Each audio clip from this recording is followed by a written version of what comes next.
Hey, welcome back to episode number 2 of the Bible Guys with Rich and Brian. I am Brian, and wearing the I'm Atlanta Rich. Braves cap. I hear it's a brand new hat. It I is a just said brand new. cap. That makes me sound like something like my grandparents would have said when I was like 9. Like, oh, I saw you in your little league cap today. Like, Your I just ball cap. cap is just such a bad word, and I just said it like it's normal. So It just flowed off the tongue, man. I don't know why. I guess I am nearing 5-0. But anyway, so if you listen to some of what we talked about last week, the whole point of this podcast is just to talk about the Bible, try to break it down, not like we are scholars by any means, even though Rich does have a theology degree. He's still, we have questions and answers. We talk about random things. And so we pretty much just makes us think that there's a lot of people out there like us, typical family guys, love sports, love the outdoors, love just typical guy things. But we want to bring the Bible into that as well because the Bible is a phenomenal story. And over this course of all these episodes, you'll see how things kind of tie together over thousands of years that doesn't even seem possible. But anyway, we'll get into all that in the episodes down the road. So today, literally, the episode is titled "In the Beginning." So we're literally going to start from the beginning.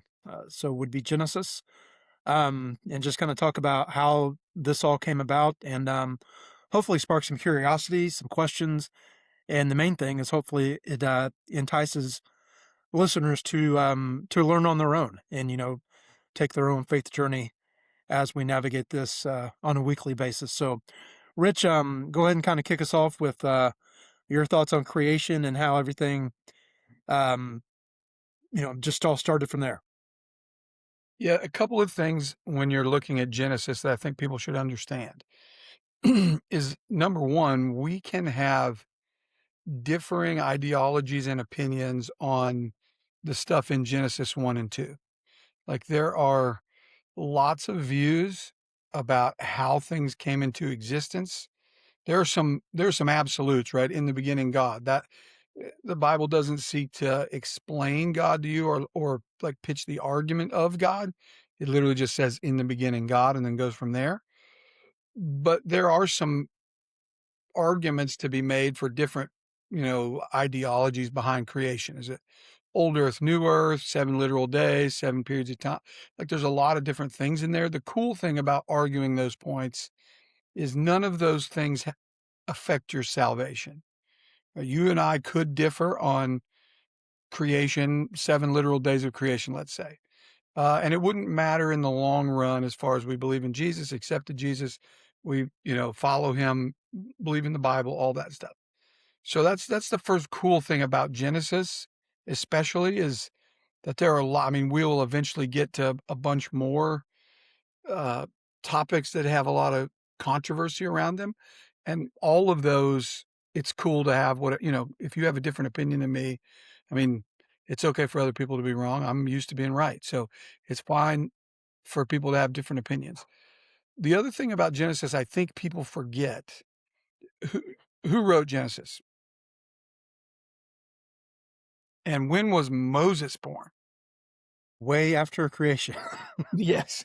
And so I think people kind of forget that this book was written not hundreds of years after creation happened, but thousands of years. Like we look at stuff in the United States, like I go to the oldest thing you can find here, and it might be 300 or 400 years old. Even when we go, my family and I have gone to Italy and Europe, and and we saw a building in Italy that was 2,200 years old. Like that's how long it was between when this stuff happened and Moses wrote it, or longer. And so there are some things that when God is explaining it to Moses, he translated as best he could in through his human lens and told us the things that we absolutely know God wanted us to know.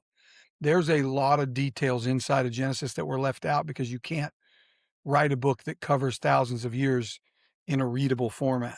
So I think people forget that God gave us the information he wanted us to have, but then there's a lot of other stuff inside of there that could be interpreted different ways. Yeah, yeah, for sure.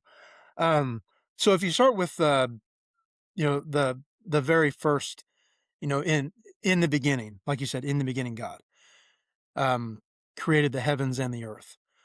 Um, I think some people actually, I've heard people talk about this before.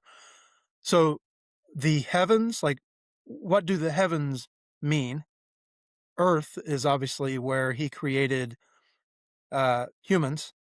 So he didn't mention Mars. He didn't mention, like we talked about last week, some random planet, 7,000 light years away. He said the heavens and the earth. Um, Explaining what the heavens are, could that be anything in the sky? Is that space? Is that literally because it's plural? It's not heaven and earth. It's specifically says heavens. So Yeah. if you have somebody ask you that, like, well, in your opinion, what are the heavens? Is it the constellations? Is it the solar system? Um, how would you explain that to someone who is truly trying to question and trying to figure out what all this means? Yeah, I think a really good way to explain or to understand creation, because we've got 6 days of God speaking things into existence and them happening. And there are a lot of things, heavens and earth, light and darkness, sky and sea, land and veg, like all that stuff is mentioned in the first 3 days of creation. And so I think one way to look at it, and this is me just simplifying this for my simple brain, is that the first 3 days of creation, God is creating the spaces.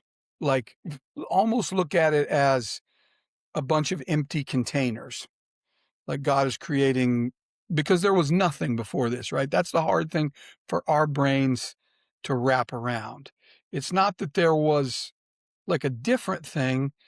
As far as human existence is concerned, there was nothing. And so the first 3 days, God is making the spaces for things to go, because the sun, moon, and stars and all that stuff doesn't get created till day 4, I think. So how does he creates light and the heavens and all that other stuff? He creates light and darkness on day 1. So there are no celestial bodies yet. Just the concept of light and darkness is created in day 1, and light and darkness were, some people describe it as like order and chaos. But so the first 3 days, I think God is building spaces. He's building the heavens, the earth, like all, and then the last 3 days, he's filling those spaces with things: sun, moon, and stars, birds and fish, and animal and people, and all that kind of stuff. So that's kind of the easy way I break down. So I do think the universe canvas was created first, and then God starts painting on that canvas through the spoken word and the movement of the spirit: sun, moon, stars, earth, and then inside of earth's canvas, birds, fish, animal, peoples, that kind of stuff.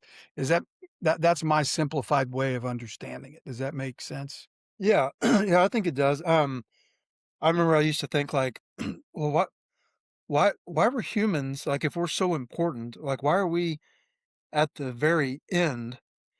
But then the more I thought about it as I got older, I'm like, well, if this other stuff isn't there and it's just humans, how are humans going to eat? How are humans going to have shelter? Like there has to be this other stuff in place. So that's that's God's wisdom. Even though it's like, hey, I've never done this before. This is how this is going to take place.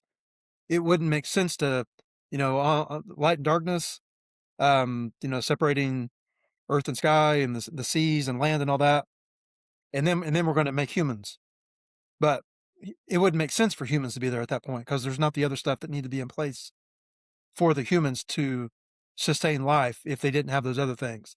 So that's why humans would be on the last day of create or on the sixth day and then the seventh day of rest.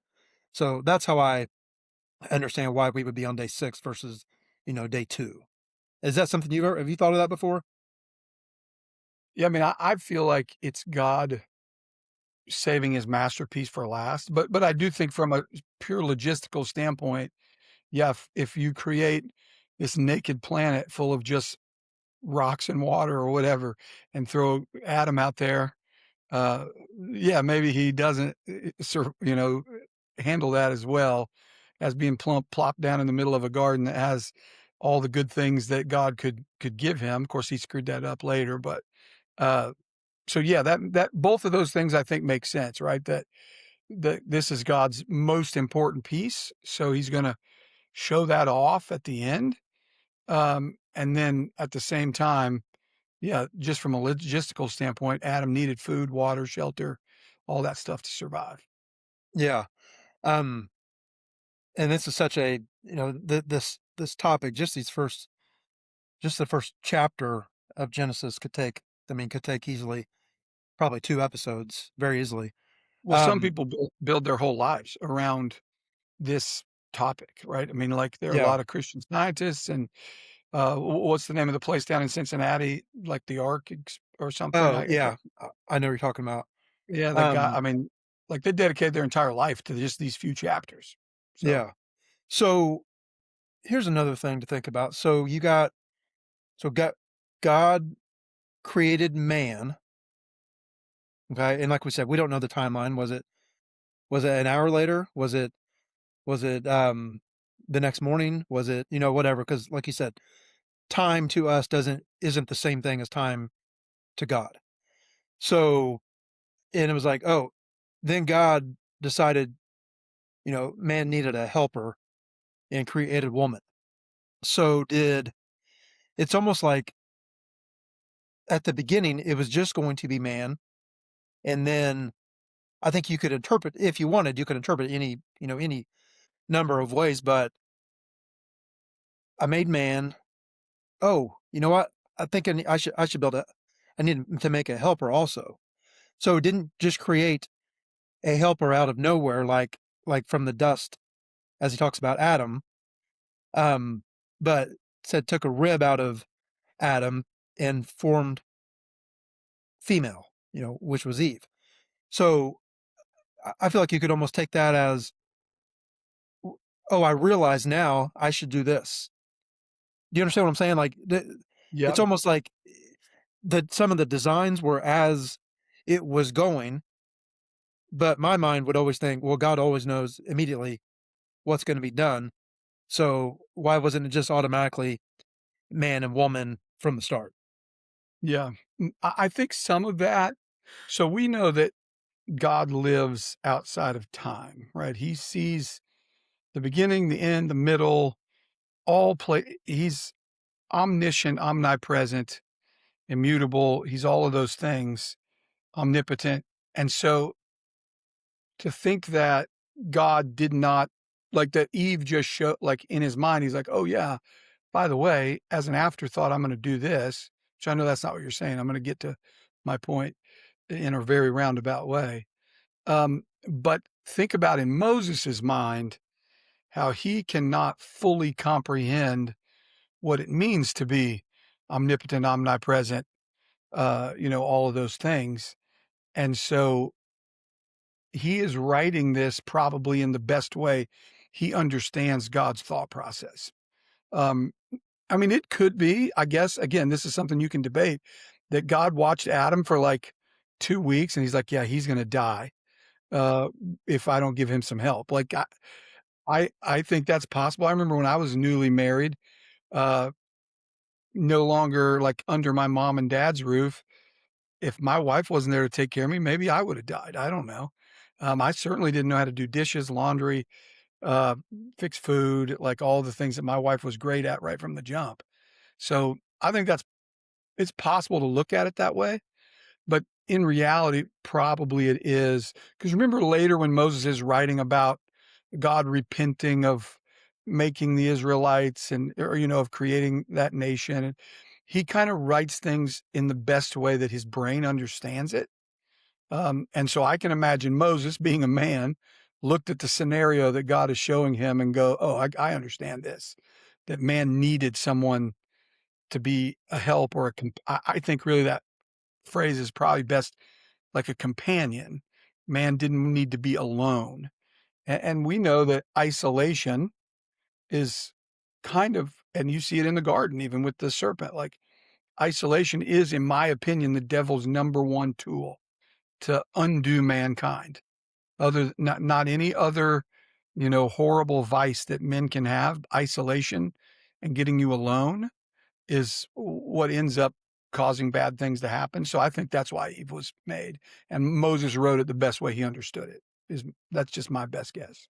Yeah, no, I think that that makes sense. Um, Here's something else that's always confused me, which it's not hard to do. My mind is very odd, and I just go out there. And luckily, you're I'm gonna say as odd as I am because you can usually pick up when we talk to each other. Like you're like right on board. So that's a good, it's a good thing for a podcast to be able to have two weirdos talk about the most random things and get off track. So Absolutely. that's Yeah. perfect for a podcast. Um, but okay, why do you think God needed to rest? Well, so there's again a bunch of schools of thought on this, but I'll give you probably my the top two on my list. Um, is again Moses is writing this as rest, as something different than what God actually needs to do as far as rest. I think probably, if I'm guessing, I say God wants to show off his creation, and that he was complete. Like everything that he needed to do to make creation what it is had already happened. And the seventh day was that day that he could show off his creation, you know, set it all up and look at it and go, okay, this is awesome. Like I've created this thing that's incredible. And the whole picture was done. Almost like a painter paints a masterpiece and then steps back and takes that deep breath, not because he's tired or his arms need rest or whatever, but that there is that pause after it's done that you get to admire it. Or probably more likely, he is giving man a pattern of what he expects out of them later when the Sabbath is uh, instituted. That because, I don't know how you are, but the Sabbath seems to be one of the things from the Old Testament that isn't. And I know we don't rest on Saturday anymore. Our Sunday is our Sabbath. And the New Testament even tells us not to be a respecter of days or feasts or whatever. I know all of that. But there was a real common sense reason that God wasn't being mean when he was like, okay, on observe this Sabbath. Like I think there is a human, physiological, emotional, mental need to reset on the Sabbath. And so I think God is probably giving humanity an illustration of how our work week should progress. And God's really great about doing that all throughout the Old Testament. We see all these types and shadows that we can put in. I mean, who would have thought that two guys living in, Indiana and Oklahoma who really just care about the same things 12-year-olds care about for the most part. Uh, God left a picture for you and I thousands and thousands of years ago of how we ought to order our work week is bananas to me. That, but so I think that is almost miraculous just in and of itself. Yeah, yeah, for sure. And like we said, we know it's so easy to get wrapped up in so many details, and the podcast could go for, I mean, literally unending. It could never end. Um, one area I wanted to kind of touch on before we do wrap up here in a few minutes. Um, the Garden of Eden. Where where is the Garden of Eden? Is it is the location? I mean, because a lot of the places in the Bible, obviously, like you can still go there. Where Christ was, the tomb, that he rose from, the place where he was crucified. The Sea of Galilee. Like, I mean, these are like the Jordan River. Like these are real places that are still there in 2026. So I'm sure people have done studies on this, and like you said, maybe they've researched their entire life trying to determine. because you gotta think about this. He created the heavens and the earth, and then Adam and Eve were here, and they were placed in the Garden of Eden. So that has to mean that the Garden of Eden was on earth. Yeah, for sure. So geographically, I don't think we know exactly. I mean, we know the Tigris and Euphrates, like those are mentioned, uh, Pishon and Gihon, like these rivers and places. So we know that it is likely the Mesopotamian region, probably Iraq, Turkey, somewhere, Syria, Iran, somewhere in that general vicinity, probably is where the Garden of Eden was based on best guesses. The difference between ancient history, like ancient recorded history, and complete absolute, you know, antiquity before we know anything recorded existed, is that like we know stuff from Jesus's life because there are pretty other than just the Bible, which the Bible is by far the most heavily scrutinized book ever to exist and answers well in high scholarship. But there are other things from that time period that are written that have remained.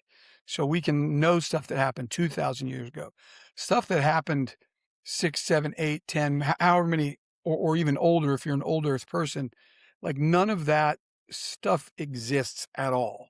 No hieroglyphs, no written language, no caves with guys with wooden mallets and chisels that like nothing exists.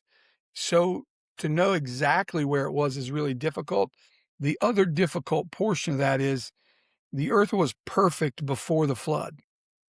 Sin did not just come in and destroy humanity, right? We started to die in the Garden of Eden, and death entered into the world. Sin entered into the world by one man, the Bible says. But sin also corrupted the earth. Like prior to that, Adam did not have to till the ground or work for his food or any of the stuff that we have to do now.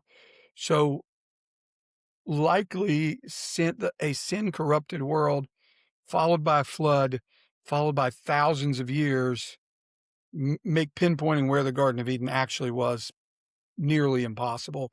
And it would not look and feel the same now as it did then. I Right. mean, I if know you're going to like, you and me are w- big landscaping guys. yes, So like, could you imagine that job? Like your job, like you got to keep the Garden of Eden like weed free. You got to make sure. I mean, everything is water. You're going through a drought, and you've got to water this entire Garden of Eden and make sure everything just looks like crisp and pristine. perfected. That would be Yeah, a lot of pressure. it would be a I'm lot. the head landscaper of the Garden of Eden. Yeah, I can't keep Bermuda grass from getting from my lawn into my flower beds.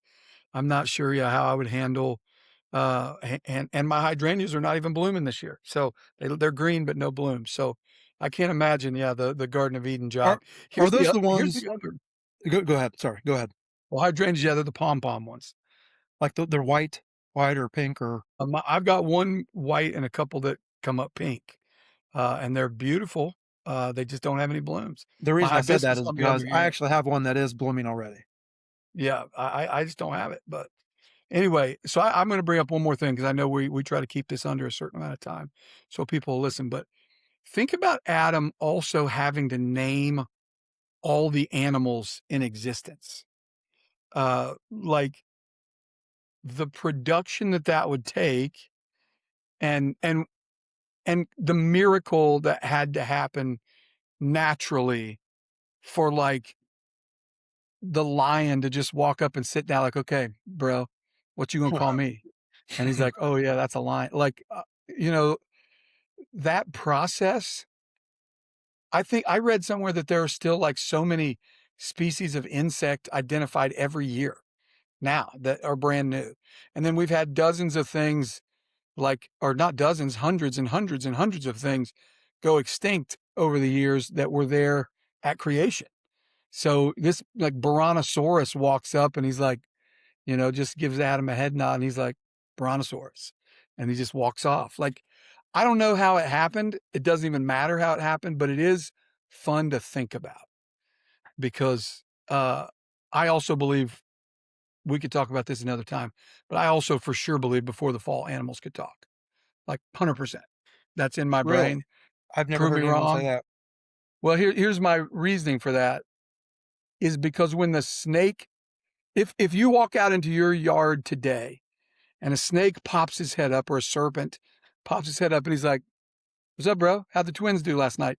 You're gonna lose it, right? Like Okay, I would hold on, l hold on, hold on, hold on.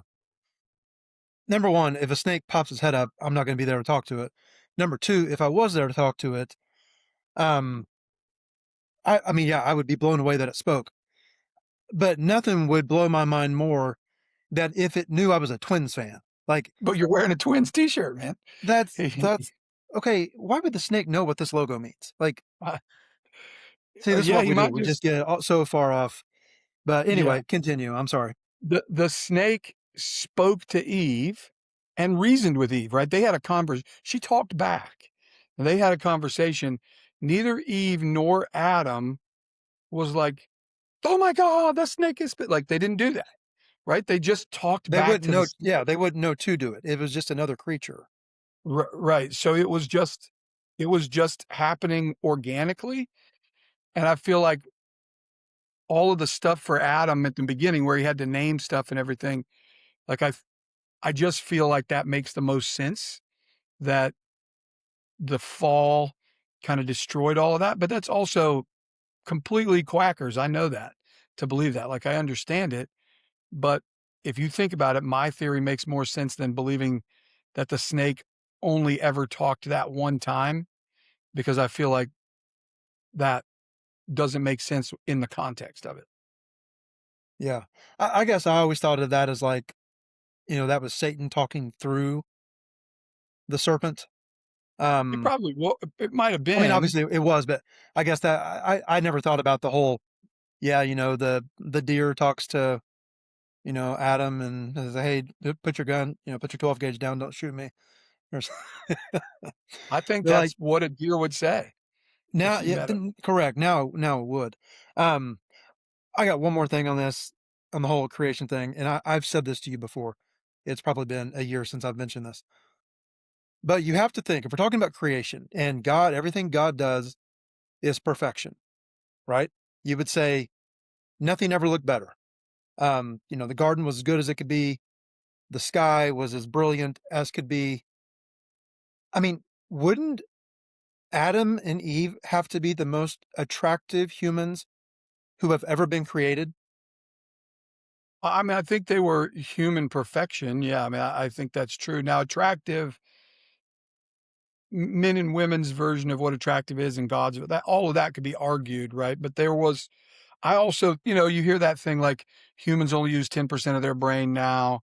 Like I think all of that happened because of the fall. So yes, I think they were physically perfect, they were mentally perfect.